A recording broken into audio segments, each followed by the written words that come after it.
Okay, so I'm Kayla. And I'm Brianna. And we're reviewing Kuroshitsuji. AKA Black Butler. Yeah. But if you didn't know that, then you shouldn't even be here. Why are you watching this video if you don't know the common name? Exactly. Okay. Within the fandom. Stupid fandom. Stupid fandom. Okay, so one of the most common things that we noticed in other reviews for this anime is that people do not know how to pronounce the name.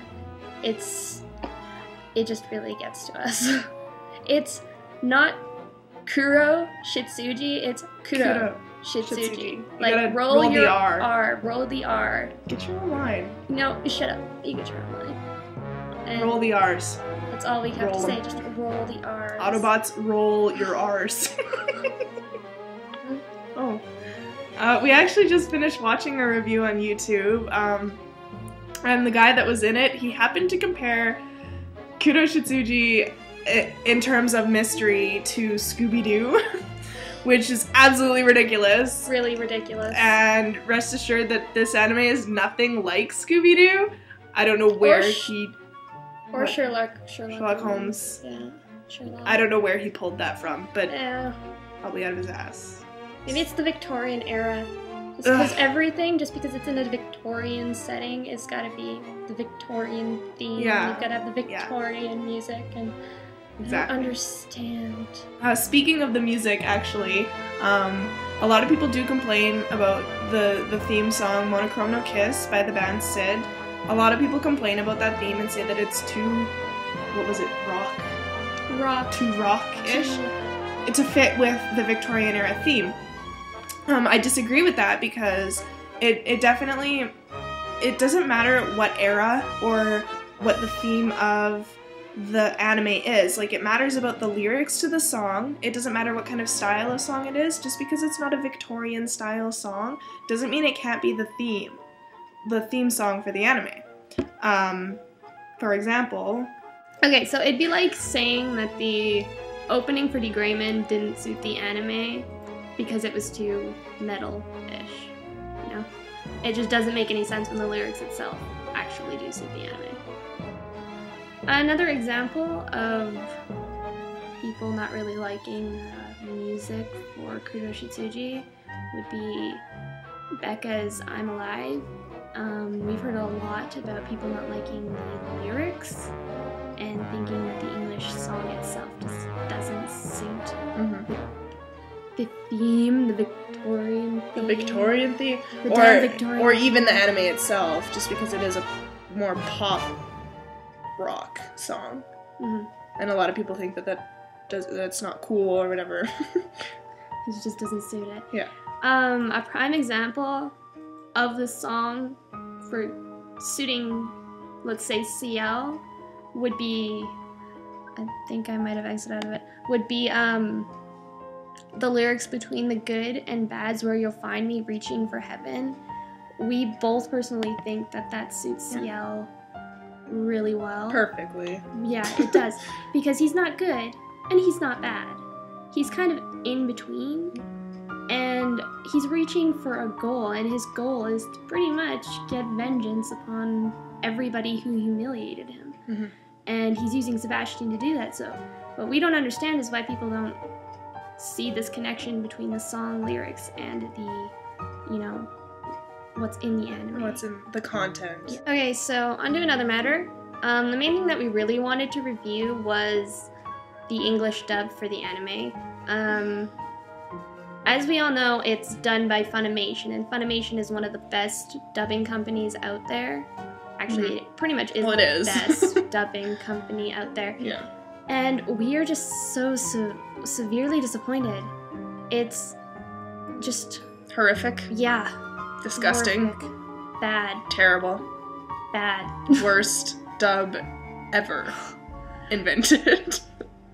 Well, you see, the thing is that they gave them British accents, and honestly, they really shouldn't have. Even though it was based in Britain, it doesn't mean that they should have British accents. It would be like giving Edward Elric a freaking German accent. Like, that would be the shittiest thing on the planet. Like, I'm pretty sure a lot of fans would be just as Yeah. angry as we are about the dub for Kuroshitsuji. It's kind of like in a regular English dub, even if the anime is based in Japan, they don't give them Japanese accents because it doesn't make any sense. So why would it make sense for them to give them accents just because it's based in England? I hate it. I don't like it. It's definitely ruined the dub for me, and ruining the dub for one of my favorite anime. Well, one of my favorite animes. My favorite anime. My second favorite. I like Goron. FMA is my second favorite anime. Anyways. Besides the point. Getting a little sidetracked here. It's the way we are. The only other dub that I've seen that uses accents would be Hetalia, Axis Powers, and that's because it's meant to be stereotypical of different countries, so they kind of need the accents in order to do that. But other than that, you never see accents in an anime, really. It doesn't make sense to give them accents. It very rarely ever suits the characters. For example, Sebastian. I would like to point out that he just really sounds like the Baron from The Cat Returns, one of the Hayao Miyazaki movies. Yeah, which he shouldn't. But it's kind of ironic because he loves cats. Like, the thing is J. Michael Tatum, however you pronounce, he's done a lot of really good roles. He did Kyoya Tori from Ouran High School Host Club. He did phenomenal. I like him better in the dub than in the sub. But he just did a terrible job on this anime. No offense, I love you, Michael. J. Michael. What's your first name? Michael J. Fox. Okay, so example number 2 being CL Phantom Hive. Now we both know that CL's done by a female voice actress in the original Japanese version and the English dub. But the thing is, the difference between those two is that in the Japanese, the voice actress actually sounds like a young boy. No offense. Yeah, no offense. I mean, we love you. She does a fantastic job. Yeah. But in the English, she's trying a bit too hard. And not to sound cruel, but she sounds a lot like Caitlin Glass as Haruhi. Like a lot. And yeah. I love Caitlin Glass. I've met Caitlin Glass. And she just stick to Winry Rockbell from Full Metal Alchemist, in my opinion. Mm-hmm. And the thing is Haruhi is a girl, and CL is not. Just pointing that out. So there's really no reason for CL to sound so feminine, yeah. I guess. Yeah. But anyway. Okay, so the Undertaker pretty much sounds like a pirate. This kind of pirate. Arr. They basically take his creepy, sadistic character, who tends to, put the fun into funeral, Yeah, and they've changed his creepy voice into like a really weird, piratey, comedic British voice, and it really doesn't fit the character at all. It's too comedic to be sadistic and creepy. That's my opinion. Yeah, it just doesn't suit him at all. I mean, if we had to pick one character that they pretty much failed at completely throughout the entire season, I think The Undertaker would probably be the worst for us. Yeah. And that's saying something. That really is, because we really do not like the other characters' voices. No, at all. No. Grell, oh my god. Sounds terrible. No. We understand that he is a new voice actor. It's one of his first dubs, but they suck. It's kind of like they went down a list of voice actors, said, oh hey, he sounds good, Yeah. Whatever. We're not going to actually try this person out to see if he suits the character. Yeah. Can you do a British accent? That's perfect. That's perfect. That's great. We'll use you for Grell. And it just, it really doesn't seem like they even bothered to try with this entire dub. Yeah, exactly.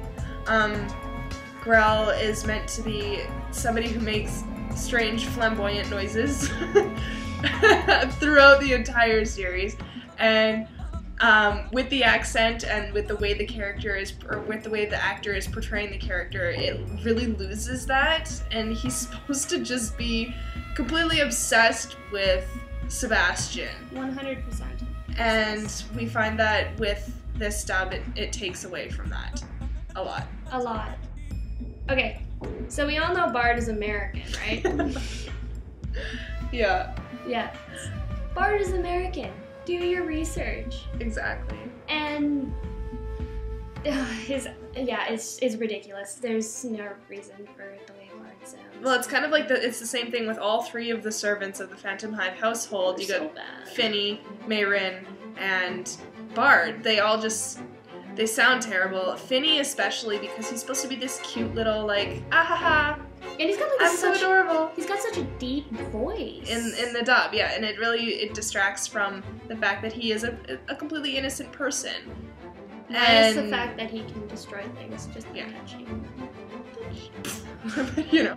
Voices that we haven't heard yet. William, we have not heard yet. That one we're really kind nervous. of scared for because we love William's random awesomeness. He's just cool. Yeah, he just appears and he's just cool. Yeah. It's just William for you. He's just one of those characters that just appear out of nowhere, and you just have to love him. him. You just gotta love him. Him and his indifference to everything. His stepping on Grell type. His lack of voices. Yeah. That's the best part. But do not underestimate the importance of glasses to a Shinigami. Point in other direction. Other characters that we have heard. Did we hear Lizzie? Oh, Lizzie. Not that we care anyways, because she should just go die in a hole. Yeah. But you know, we don't really care about that. We pretty much hate Lizzie. Yeah, Mm-hmm. to the core. She's like Haruhi to us. Ew. Shunned. But on a whole, this dub is awful. It's the worst dub I've ever seen. The worst. I don't like the dub for Oron, but nothing compares to my hatred for this dub. Like at all. I still stand by the fact that the best dub ever done by Funimation is Fullmetal Alchemist. Not Brotherhood though, because I still don't like that. Never seen it. Anyway, we're getting severely distracted here. We keep going on about other animes that really pertain to nothing in this review. If you get the chance, if you have absolutely no idea what we're talking about, please watch this anime. Yeah, please watch it. It's not going to disappoint you. It's a really great anime. Yeah. It's really just an overall fantastic anime. It is. It's got a great plot. It may be a little slow in the beginning, but yeah. It's it's not one of those animes where it's going to tell you his entire life story in the first episode. I mean, that would kind of ruin it, and it doesn't keep you interested. So it draws you in with the prospect of there being a very, very Ciel's past is very dark. It's very depressing, and it draws you in by showing you a little bit of that and showing you a little bit of his past experiences. But you want to know more. You want to know why Ciel is the way he is, why he doesn't smile all the time, why he doesn't, or how he says it, how he's forgotten to smile. Yeah, exactly. Character. And then there's Sebastian, who's just so sexy that it hurts, but it's literally painful. It is. You look at his picture and you're like, oh my god, he's so hot. But he's a great character though, because he is so. You're kind of caught between. Does he really like Ciel, or does he just think he's a snack? Type thing. At this point, even at the end, we have no idea. You just never know. But anyways, I'm Brianna. I'm Kayla. And this is our review. Yeah, thanks for watching.